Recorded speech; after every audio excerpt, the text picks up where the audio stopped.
Did you know, in update 1.26, this also received a buff, although absolutely nobody is talking about it, which is kind of a shame because this has been thoroughly overlooked and overshadowed by the Batchat and the K91 buffs, and this thing is actually quite nice. This received a top speed increase, engine power increase, dispersion decrease, and also the aim time got decreased slightly.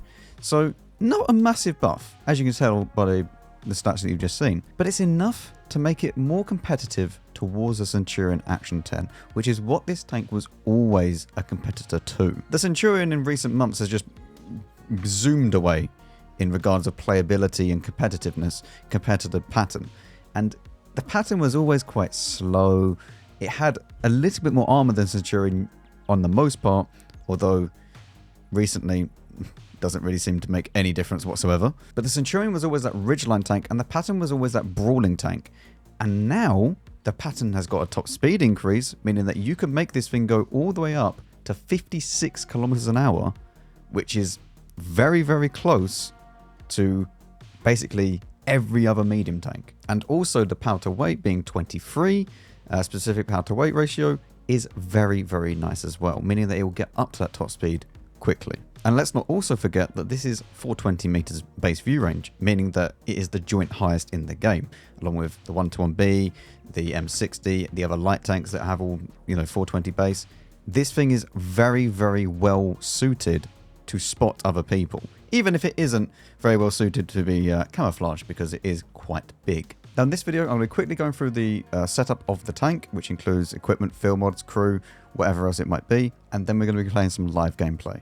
So quickly, let's start out with the equipment and also the field mods, because they do go hand in hand here. So first things first, HP Turbo Rammer, the kind of basic setup for pretty much any tank if you actually want to get the most out of it in World of Tanks nowadays.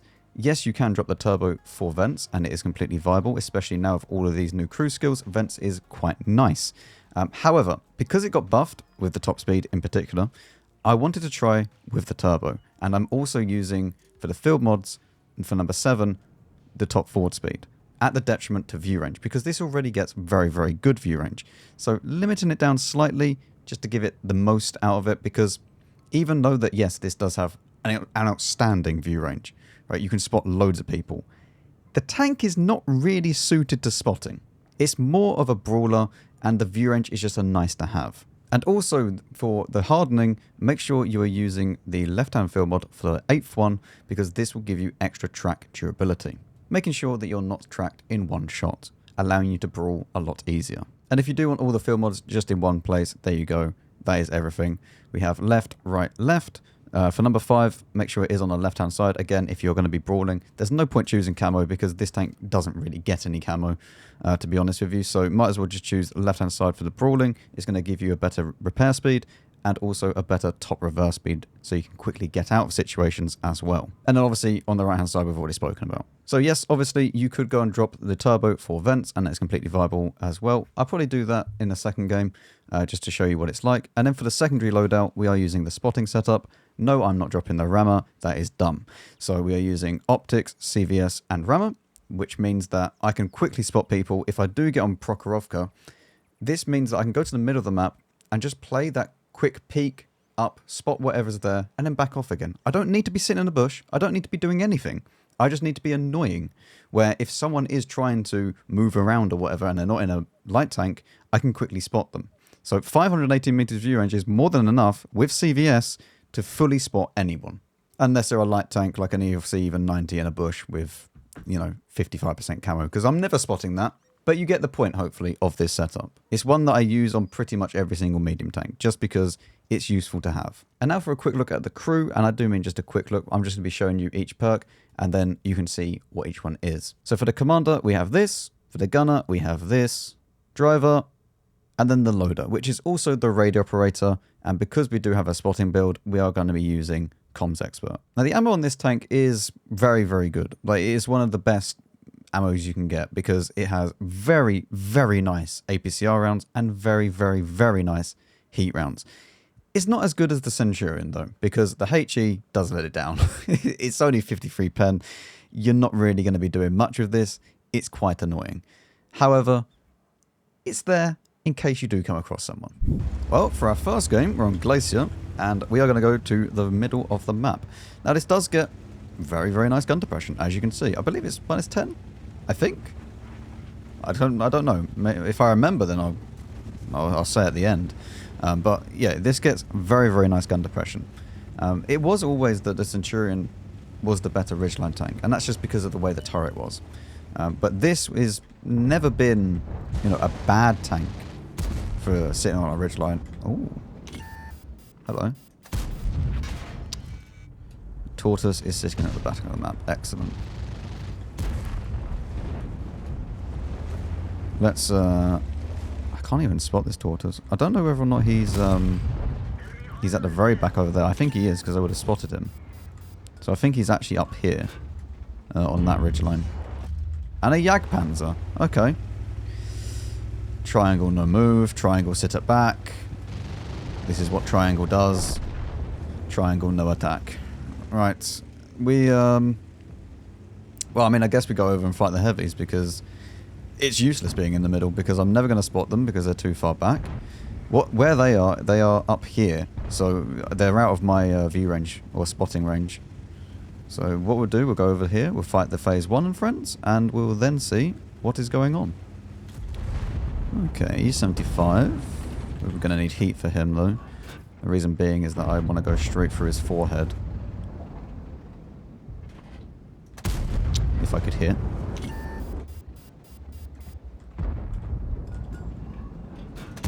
There we go. Hello, Mr. E75. How are you doing today? I love teammates. Very cool. This gun is fantastic at the moment. Batchat's on the aircraft carrier at the top.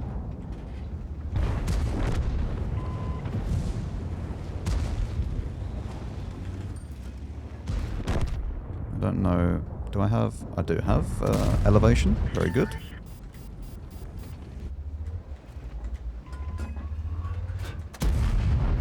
Do not have the possibility. Oh, our team's gone up, so he's dead. He is dead. We don't have to worry about him. And here we have the classic TD stare, where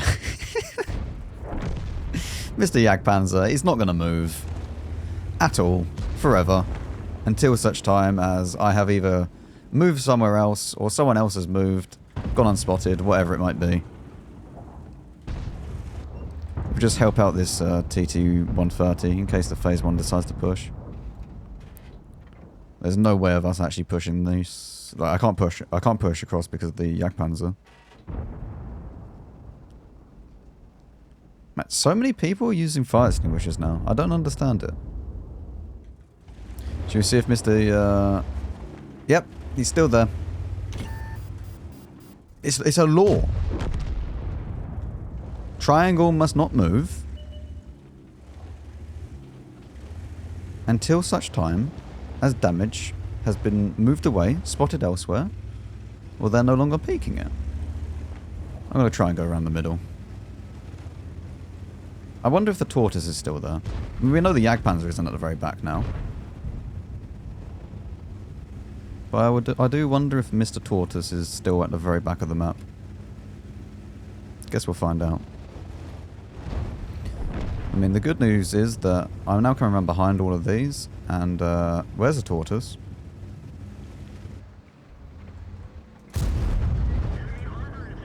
I mean, let's just begin the farm, shall we? He does have... I believe he has hardening, actually.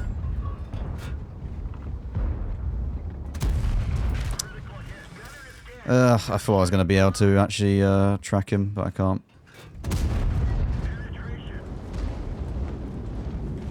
Hopefully one person can shoot that. Lovely. Yeah, this game was a bit too quick.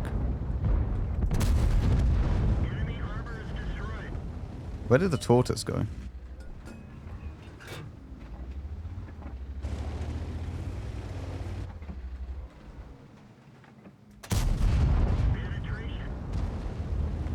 How did the Tortoise die? I didn't even see. Like, one minute he was there, next minute he's not. magician. Yeah, okay, not a great game, but I mean, what do you expect for 15.5? Yeah, I don't know. Like, nobody. I mean, the S-Conk had an okay game, but nobody else really had an outstanding game. Yeah, the classic 15.5, 6 minutes. Where did the tortoise? What happened to him? He died by a shot, but he died like instantly. It was just gone. 1 minute, I literally looked at the scoreboard. I saw him 1 minute there. Next minute, he was just not there. Let's take off turbo. And we're going to put on vents now. And I might even get rid of this. So this now goes at 49, which is a little bit slower than most medium tanks at this tier. But let's see.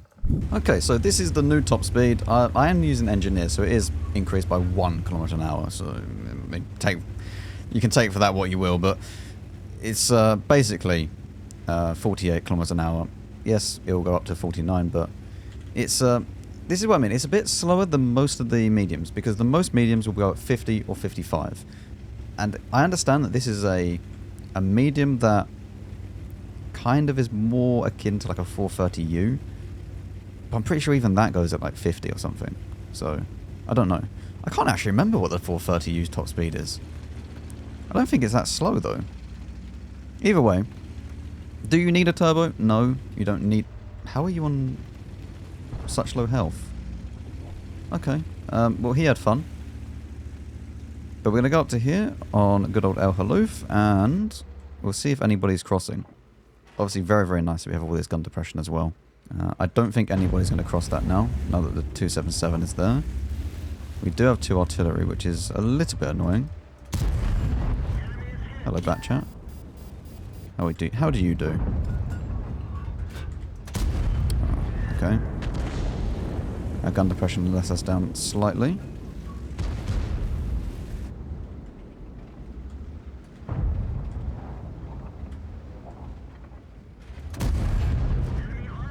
One into you.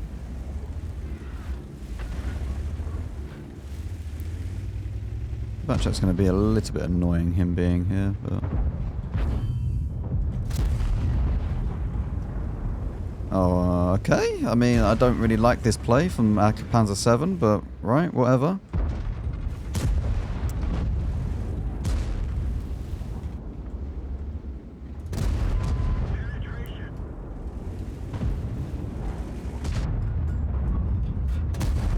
Goodbye, Batchat. Yeah, I don't really like that play, because if there was any more people behind him, he then just takes an absolutely enormous amount of damage for what he did. I'm going to want heat here. Didn't quite get the side of the turret.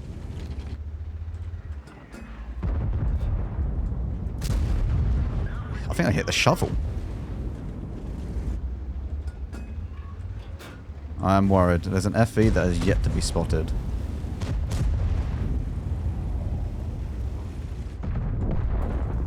Okay, hello, Mr. Mino. I probably don't even need heat for you.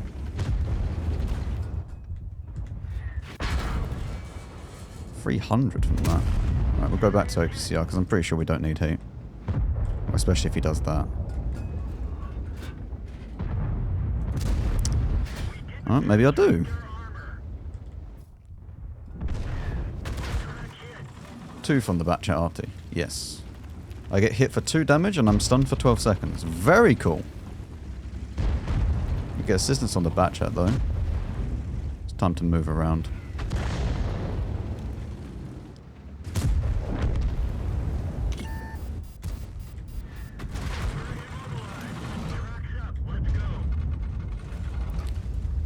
I mean, can we...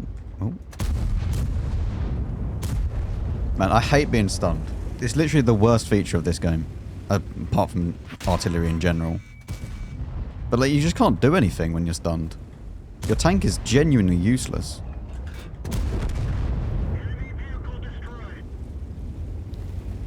Unfortunately, another 15-0 game. Which is your classic What Are Tanks experience nowadays. A little bit more damage, but not really. How much view range do I have? 491 with vents. Okay, it makes no... you might as well just choose this. Like always, no matter what you do. Yeah. Go a little bit faster. Doesn't matter about the view range. If you have vents as well, you're never going to notice that difference. Alright, one more game. Okay, so for our third and final game, we are on Murovanka, where we are going to be using the scouting setup because there is a lot of bushes around here. And it won't really make too much difference overall. I mean, our gun handling is going to be basically the same. We still have the rammer, so the only thing that we're really losing is that HP, which means that we just need to play a little bit more carefully.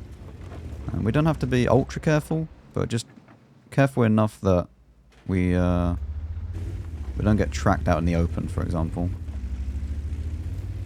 I do want to be a little bit more aggressive because I will be able to spot things. Really? I mean, I don't understand how I don't penetrate. Or really what my team is doing.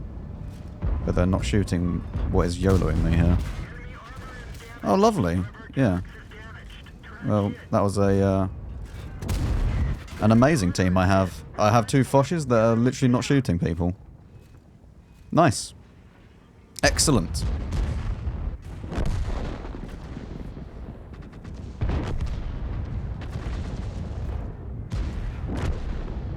Yep. Very cool. Oh, I mean, we won. I guess their YOLO was extremely good. Congratulations. I mean, this guy got 4K spotting for just literally just foreheading into my team. This guy, not so much. But at least our Foch has done great. And the Griller. Let's play one more. I actually kind of want to go for scouting here. I'm still going to go left. But the reason why I want to go for scouting is just for the late game. If we even get it that far. I mean, I don't really know what's going on with my matchmaker recently, but we have had 2 RT nearly in every single game, and we had 3 in the last one. It's not a fun experience. But we're going to go to the left. We're going to go to the... we're not going to go into the dip. We're just going to be playing passively and hopefully spotting anybody that wants to try and push up. Okay, there's the TVP. 1 into Mr. TVP. Very nice. I'm not too sure what this BZ's doing. Our team is actually pushing up into the dip, which is really, really good. Just going to wait a second or 2, just so that I'm maybe unspotted. And then we'll push up into this. The city looks like it's going to have a big fight. Should be able to pop up here and just see what is going on. 1 into the TVP. He is now dead. Mr. BZ, you're peeking, but not really accessible. Batchat at the very back. Interesting. I can't even spot him. He's behind too much foliage. There's a TVP. Still not spotted the Batchat though.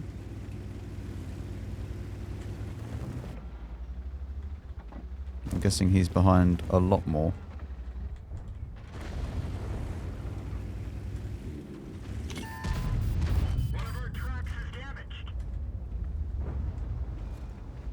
V5 is sitting at the back, which means that the Leo should be getting killed. I've spotted the Batchat.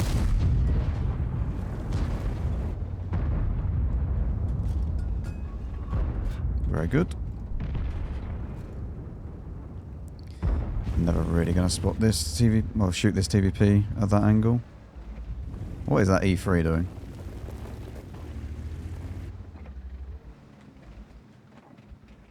I think he's slightly lost. The TVP is still here. The TVP is the only thing that can spot me at the moment. I'm pretty sure. Unless the Batchat managed to. Going to go down on around then. T-57 heavy and everybody else will be able to shoot this in a second, which is going to be quite annoying.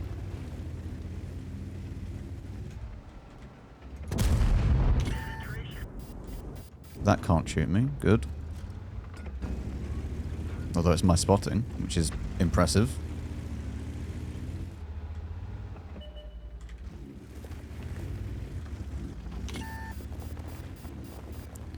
I won't be able to spot the FV though. A bit worried where this TVP's gone. I don't want to go all the way around because the people from the city can come back and just shoot me. Nice artillery, my beloved. There's the FV.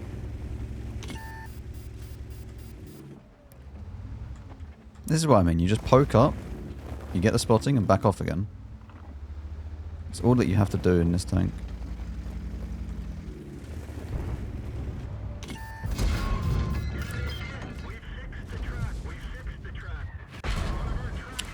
One. Okay. Oh, yes. Artillery. I love it so much, man. It's just such a great feature of this game. Just constantly bombarded from people you cannot return fire to. So much fun. Well, I mean, there you go. That was a Patton. I mean, it was pretty awful, this session. I'm not going to lie. It was absolutely awful. Win rate is irrelevant. It literally means nothing. We didn't even get 4K combined, so it's... Yeah, but I mean, hopefully that showed you enough of the Patton. I can't really change the games that I play, but the tank is pretty nice. Yeah, I enjoy this tank. It's not as good as the Centurion, though. I will say that. It's definitely not as good as the Centurion Action 10. However, it has its place, and I think that for a lot of people, you may even prefer the Patton, even though that it's not as good. You might prefer to play it, I mean, even if it's just the looks. I think that it looks better than the Centurion. So, very, very nice looking tank. Very, very good spot at the moment, actually, after buffs. So, yeah, here I haven't played it for a while. Take it out for a spin. I'll see you on the next one.